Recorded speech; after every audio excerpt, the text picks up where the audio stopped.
दोस्तों, अमेरिका के democratic party के राष्ट्रपति पद के उम्मीदवार जो है बाइडेन ने जब से उपराष्ट्रपति पद के लिए डेमोक्रेटिक पार्टी की तरफ से कमला हैरिस को नॉमिनेट किया है, तब से मैं देख रहा हूँ पिछले 2 दिनों से सोशल मीडिया पर भारत के बहुत सारे युवा कमला हैरिस को नॉमिनेट किए जाने पर बहुत खुशी मना रहे हैं, बधाइयाँ वगैरह दी जा रही है।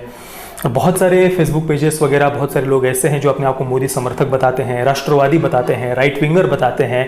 ऐसे भी बहुत सारे लोग अनजाने में कमला हैरिस को सपोर्ट कर रहे हैं, क्योंकि बहुत सारे हमारे देश में युवा ऐसे हैं जिन्हें डेमोक्रेटिक, रिपब्लिकन, ये लेफ्ट, राइट, कंजर्वेटिव, लिबरल, इन सब बातों से मतलब उतनी कुछ ज़्यादा इसके बारे में जानकारी नहीं है, और बस अनजाने में, जानकारी के अभाव में वे उत्साह में आकर कमला हैरिस जैसों का सपोर्ट कर रहे हैं। इसलिए मैंने सोचा कि इस पर बात करना बहुत ज़्यादा आवश्यक है।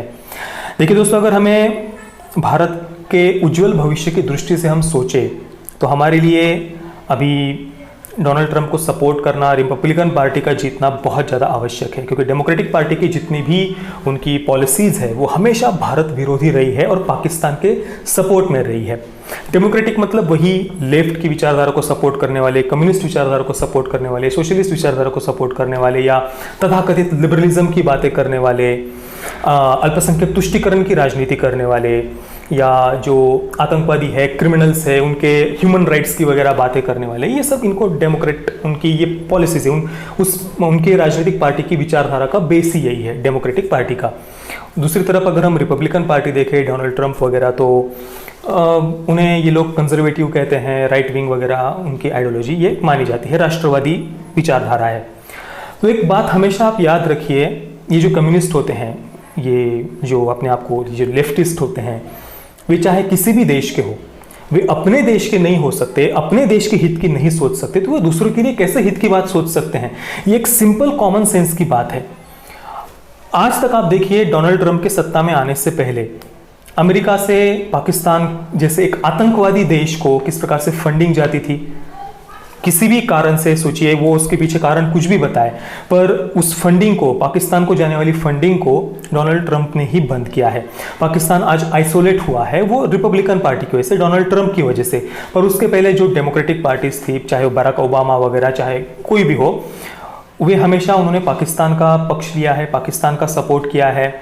भले ही ऊपर ऊपर से वो दिखाए, मतलब चीन को आइसोलेट करने की दृष्टि से वो पाकिस्तान का सपोर्ट करे, या जो भी उनकी विदेश नीति वो दिखाए, पर ये जो भी कम्युनिस्ट होते हैं, लेफ्टिस्ट होते हैं, वे हमेशा से उनका लगाव एक चीन के प्रति रहता है। तो चीन और पाकिस्तान के प्रति उनकी जो सिंपैथी है डेमोक्रेटिक पार्टी की, वो किसी से छुपी हुई नहीं है।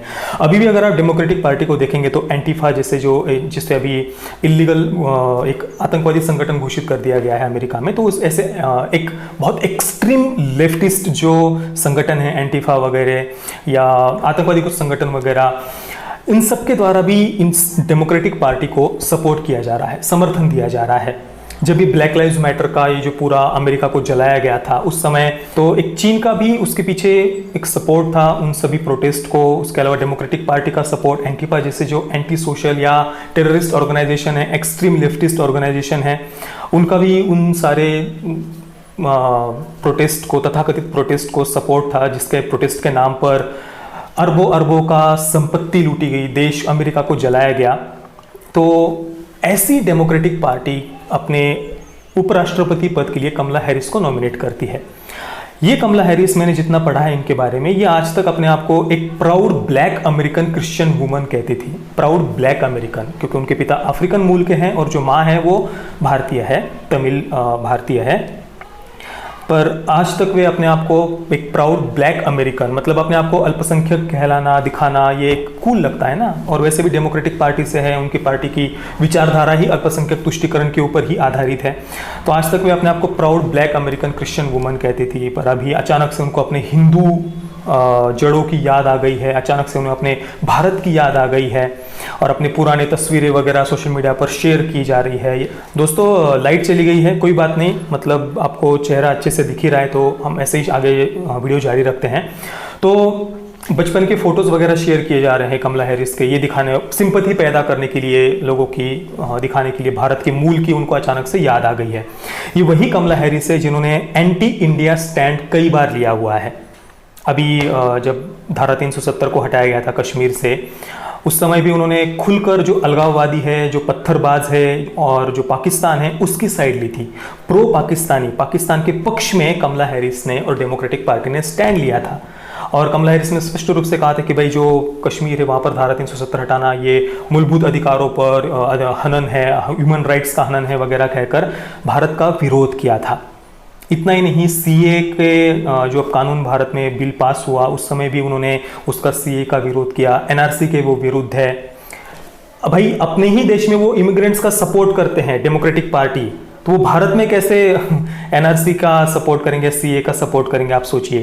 डोनाल्ड ट्रंप देखिए अमेरिका में जो इलीगल इमिग्रेंट्स है, अवैध घुसपैठिए हैं, उनको देश से निकालने की वो बात करते हैं, लोगों को आश्वासन देते हैं, उसके अनुसार उन्होंने कुछ स्टेप्स वगैरह भी लिए हुए हैं। पर उसी के बिल्कुल अपोजिट आइडियोलॉजी है डेमोक्रेटिक पार्टी की। External affairs minister S Jaishankar जो पिछले वर्ष अमेरिका गए थे, तो उन्होंने कमला हैरिस के जो सहयोगी है प्रमिला जयपाल, उनसे मिलने से भी मना कर दिया था, उनके इसी प्रकार के स्टैंड के कारण, जो धारा 370 सीए वगैरह पर जो उन्होंने स्टैंड लिया है उस वजह से। अब दोस्तों कुछ मित्र सोच रहे होंगे कि बराक ओबामा भी डेमोक्रेटिक पार्टी से थे, पर उनके और मोदी जी के तो अच्छे संबंध थे, अच्छी दोस्ती भी है मोदी जी की उनसे।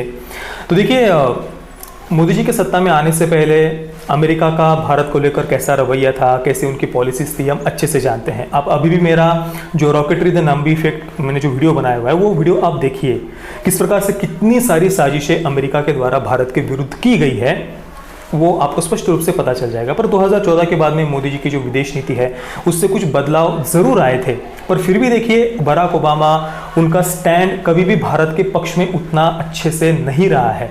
अभी जब 3 वर्ष पहले बराक ओबामा जब भारत आए थे चुनाव से पहले, तो उस समय देखिए जाते जाते फिर भी बराक ओबामा ने क्या कहा था, आपको अच्छे से याद होगा। उन्होंने कहा था कि भाई भारत में रिलीजियस इंटॉलरेंस बढ़ गया है, भारत असहिष्णु हो गया है, धार्मिक रूप से असहिष्णु हो गया है। भारत का नाम पूरे विश्व के सामने, पूरी दुनिया के सामने एक प्रकार से खराब करने की कोशिश जाते जाते बराक ओबामा ने की थी। मोदी जी ने कितना अच्छा स्वागत किया, कितना बढ़िया सम्मान बराक ओबामा को दिया, पर फिर भी जाते जाते बराक ओबामा ने क्या किया था, भले ही बराक ओबामा की कुछ पॉलिसीज कुछ लोगों की दृष्टि से अच्छी भी हो, पर ओवरऑल डेमोक्रेटिक पार्टी की विचारधारा, आइडियोलॉजी भारत की दृष्टि से कभी भी अच्छी नहीं रही है। और अभी अगर आप सोशल मीडिया पर चेक करेंगे तो देखिए जितने भी ये लेफ्ट विचारधारा को सपोर्ट करने वाले फेसबुक पेजेस है, टुकड़े टुकड़े गैंग को सपोर्ट करने वाले फेसबुक पेजेस है, जो तथाकथित सेक्युलर पार्टीज है, वे किस प्रकार से जश्न मना रहे हैं देखिए कमला हैरिस के नॉमिनेट किए जाने के बाद में वाइस प्रेसिडेंशियल कैंडिडेट के रूप में। और टोनी अशाय वगैरह जो पाकिस्तानी आईएसआई जिनको एजेंट वगैरह होने के आरोप लगे हुए हैं, फंडिंग वगैरह के, आतंकवादियों को फंडिंग वगैरह के जिन पर आरोप लगे हुए हैं, उनके द्वारा ये कमला हैरिस को समर्थन की आप देख सकते हैं, सोशल मीडिया पर चेक करके देख लीजिए। अभी आने वाले समय में भारत को बहुत सारे महत्वपूर्ण निर्णय लेने हैं। अभी तो केवल धारा 370 हटाई है, सीए का निर्णय लिया है, राम जन्मभूमि पूजन का समारोह पार हुआ है, पर आगे जाकर हमें पॉपुलेशन कंट्रोल बिल या यूनिफॉर्म सिविल कोड या और भी बहुत सारे ऐसे देश के भविष्य की दृष्टि से बहुत सारे महत्वपूर्ण निर्णय लेने हैं। और ऐसे में डेमोक्रेटिक पार्टी का अमेरिका में जीतना भारत की दृष्टि से ये कभी भी अच्छा नहीं होगा। आज डोनाल्ड ट्रंप देखिए किस प्रकार से भारत का खुलकर समर्थन कर रहे हैं, भारत सरकार का खुलकर समर्थन कर रहे हैं। धारा 370 हटाए जाने के बाद भी डोनाल्ड ट्रंप ने ये कहा था कि ये उनका आपसी उनका आंतरिक मुद्दा है, मसला है, इस पर हम बीच में कुछ भी मध्यस्थता नहीं करना चाहते हैं। ये डोनाल्ड ट्रंप ने बाद में स्पष्ट किया था। पर उसी समय जो डेमोक्रेटिक पार्टी का कमला हैरिस का जो स्टैंड था वो मध्यस्थता करने के पक्ष में थे। ये लोग धारा 370 हटाए जाने का भी विरोध कर रहे थे और भारत सिविल राइट्स को दबा रहा है, इस प्रकार से ये बातें उन्होंने देश के दुनिया के सामने रखी। इस प्रकार से भारत को बदनाम करने वाली मानसिकता की पार्टी से कमला हैरिस है। उनकी मानसिकता भी भारत के पक्ष में तो बिल्कुल भी नहीं लगती, उल्टा प्रो पाकिस्तानी और जो अलगाववादी ताकतें हैं भारत की, उनके पक्ष में उनका समर्थन है, उनके सपोर्ट में उनकी विचारधारा है। तो दोस्तों आपके भी जो मित्र है सोशल मीडिया पर, जो आपके मित्र है, उनमें से भी अगर किसी ने उत्सुकता में आकर कमला हैरिस को वाइस प्रेसिडेंशियल कैंडिडेट बना के खुशी मनाई हो तो उनको इन सब बातों के बारे में अवगत कराइए। भले ही जो इंडियन अमेरिकन्स है उनमें से बहुत सारे लोग ये सच्चाई जानते होंगे, पर कुछ लोग ऐसे भी है जो अपने आप को बहुत कूल लिबरल दिखाने के चक्कर में विरोध करते हैं डोनाल्ड ट्रंप का। ये सब सच्चाई उनको बताइए। जय श्री राम, वंदे मातरम।